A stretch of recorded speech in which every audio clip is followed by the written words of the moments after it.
I'm here with the former president, the godfather and the father of the modern Nigeria. It is not always that we have the opportunity to be with the former president of the Federal Republic of Nigeria, Chief Olusegun Obasanjo. Baba, it's a pleasure to be in your presence. Thank you very much. You are most welcome. I've heard a lot about you. I've read a lot about you as a child and as a grown-up. I do not live in Nigeria, but every time there is crisis, we see you wading. And I was telling my friend while we were coming, I said, if every Nigerian leader have the time to take interest and take a position like you do, I think Nigeria will be a better place. We've heard about the conspiracies of the elite. I think it's our major problem. Where people are supposed to speak up, they do not. They keep quiet. And it becomes confusion. For example, the Justice Onowen's case. People are supposed to speak with one voice. That what is going on is wrong. But we are not saying that. But you are there at the forefront saying your mind. And people all over the world, whether they like it or not, whether they have political affiliations, they are following you and they are thanking you for what you are doing. So now that I have the opportunity, I must tell you, thank you for your leadership position. Thank you very much. And I appreciate, of course, what you have just said. That I don't need to be thanked. Now, I have enjoyed the grace of God, immense grace of God. I've also enjoyed the facilities that Nigeria could provide for me, having been born here as a Nigerian. And if God has given me anything, I believe that I am created, I am nurtured, I am prepared by God to serve Nigeria, to serve humanity, and to serve God. And I cannot serve God if I do not serve humanity.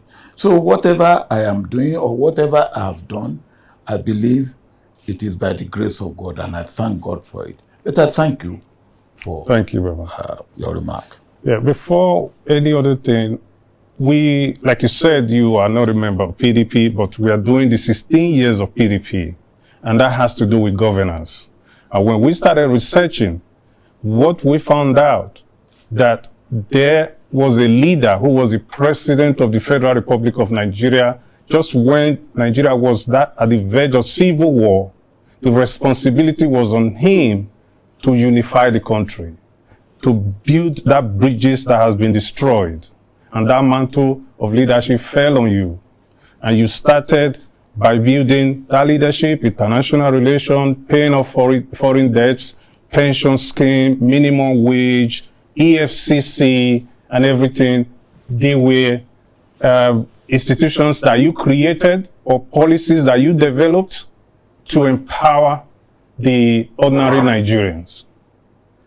And we are fortunate today to have you speak about your vision when you developed these policies, what you saw, what you thought about. Well, as you rightly pointed out,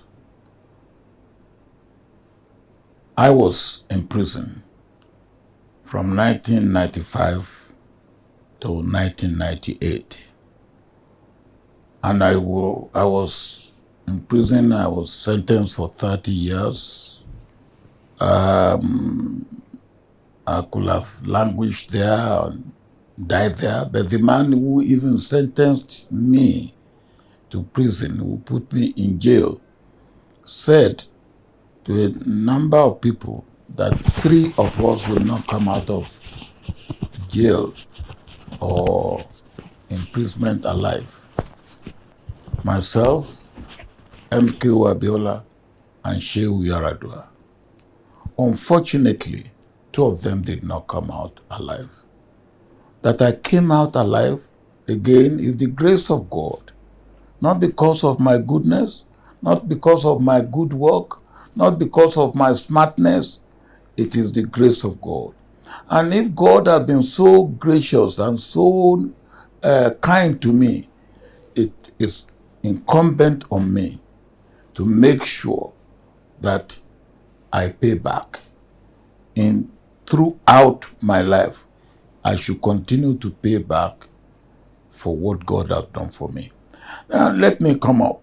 I was released. Of course, not the man who put me in jail released me. Another man released me.